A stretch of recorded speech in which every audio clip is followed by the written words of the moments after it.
మన ప్రభువుని ప్రియ రక్షకుడైన యేసుక్రీస్తు నామములో నా ప్రియ సహోదరులకు మట్ల ఆదివార శుభాకాంక్షలు. ఈరోజు ప్రత్యేకంగా క్రైస్తవులకు ఎంతో ప్రాముఖ్యమైన రోజు కదండి. ఈ రోజున క్రైస్తవులందరూ చేసే పని ఏంటంటే మట్టలు పట్టుకొని దానికి పూలతో అలంకరించి వీధి గుండా తిరుగుతూ యేసుక్రీస్తు వారు చేసిన అద్భుతాలన్నీ జ్ఞాపకం చేసుకుంటూ ప్రతి ఒక్కరికి చెప్పడం జరుగుతుంది. దీన్ని ఎప్పటి నుంచి ఆరంభించడం స్టార్ట్ అయిందంటే 4వ శతాబ్దంలో దీనిని ఆచరించడం ప్రారంభించారనమాట. ఈ మట్ల ఆదివారం నాడు ఖర్జూరపు మట్టలు తీసుకొని అందరూ ఈ పండుగలో పాల్గొన్న తర్వాత పూర్వకాలంలో వాళ్ళు ఏం చేసేవారంటే వారి ఇంటికి తీసుకెళ్ళేవారు. ఇంటికి తీసుకువెళ్ళి దాన్ని బాగా ఎండిపోయేటట్టు చేసి మరలా వచ్చే సంవత్సరానికి భస్మ బుధవారం నాడు దానిని వారు శిలువ ఆకారంలో నుదిటి మీద రాసుకునేవారని చరిత్ర చెబుతుంది. ఈ మట్ల ద్వారాన్ని ఇంగ్లీష్లో పామ్ సండే అని, ప్యాషన్ వీక్ ప్యాషన్ సండే అని, యూ సండే అని, బ్రాండ్ సండే అని కూడా పిలిచేవారు. ప్రపంచవ్యాప్తంగా ప్రతి క్రైస్తవుడు ఆచరించేవారు. ఈ సండేకి ముందు వచ్చే సాటర్డే దాన్ని లాజరస్ సాటర్డేగా పరిగణిస్తారు. ఆదివారానికి మట్టలు అల్లుకోవడానికి ముందు రోజు వాళ్ళు ఏం చేస్తారంటే వాళ్ళందరూ కూడా వాళ్ళ దగ్గర మట్టలు తీసుకొని వచ్చి దాన్ని సిలువ ఆకారంలో అల్లేవారు. దానిని లాజరస్ సాటర్డేగా కేటాయించారు. అందరూ కూడా ఆ రోజు మట్టలు సిద్ధపరచుకుంటారు. ఆదివారం ఉదయాన్నే వాళ్ళు వచ్చి ఏం చేస్తారంటే అల్లిన వాటిని తీసుకొని వచ్చి మందిర బయట సంఘస్థులందరికీ పంచిపెడతారు. అందరూ పాటలు పాడుకుంటూ చుట్టూ తిరిగి లోపలికి వచ్చి తర్వాత ఆరాధన పాల్గొంటారు. అయితే పాత నిబంధన కాలంలో సొలొమోను రాజు మందిరాన్ని కట్టినప్పుడు ఖర్జూరపు చెట్లను చెక్కించాడు. 1వ రాజుల గ్రంథము 6వ అధ్యాయము 29వ వచనం. మందిర గోడ అన్నిటి మీద తమాల పుష్పం చెక్కించాడని రాయబడింది.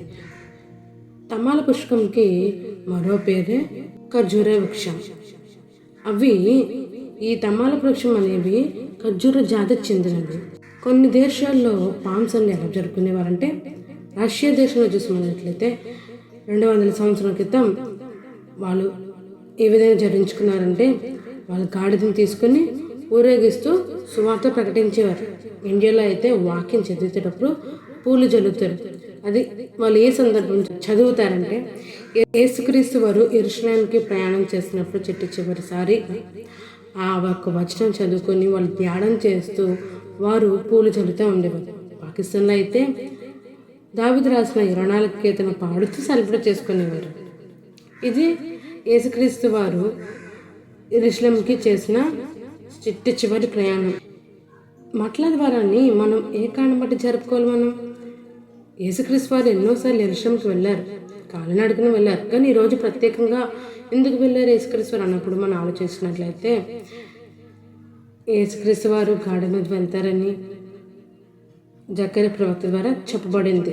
ఈ సన్నివేశం 4 సువార్తల్లో కూడా కనిపిస్తుంది. ముందుగా మీకు చెప్పినట్టుగానే ఈ ప్రవచనం మాకు ఎవరు తెలియజేశారంటే ప్రవక్త అయిన జకర్యా రాసిన గ్రంథము 9వ అధ్యాయం 9వ వచనం మనం చదివినట్లయితే, సియోను నివాసులారా బహుగా సంతోషించుడి, యెరూషలేము నివాసులములారా ఉల్లాసముగా నుండుడి.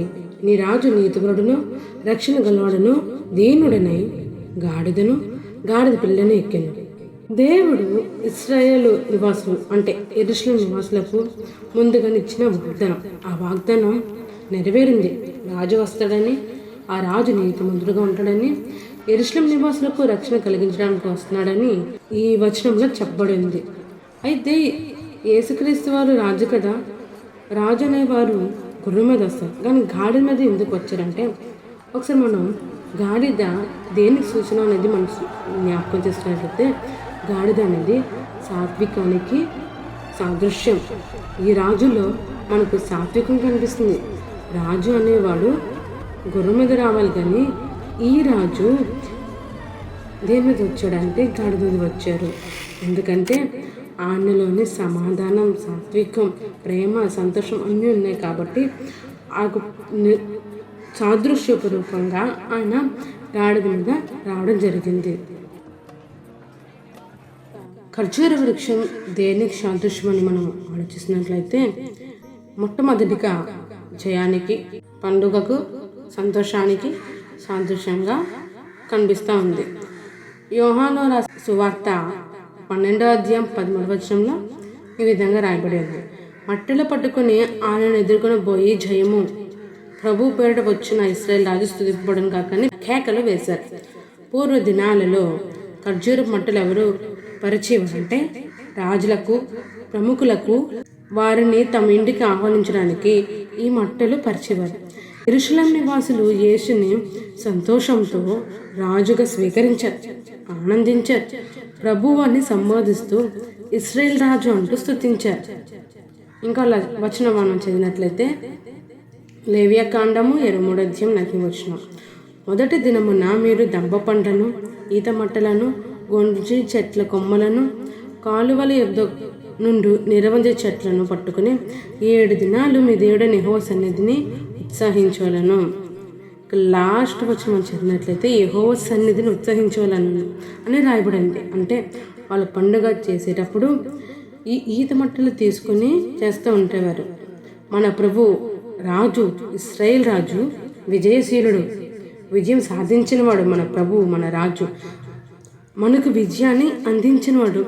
అపోస్తలుడైన పౌలు కొలొస్సీయులకు రాస్తూ ఈ విధంగా తెలియజేస్తాడు. 2వ అధ్యాయం 15వ వచనంలో సిలువ చేత జయోత్సవంతో వారిని పట్టి తెచ్చి బాహాటముగా కనపరచవలెనని అక్కడ రాయబడింది. మనం కూడా దేవునితో పాటు బాహాటముగా జయిస్తాము, మనం కూడా ఉన్నామని ఈ వచనం అందడం మనం తెలుసుకున్నాం.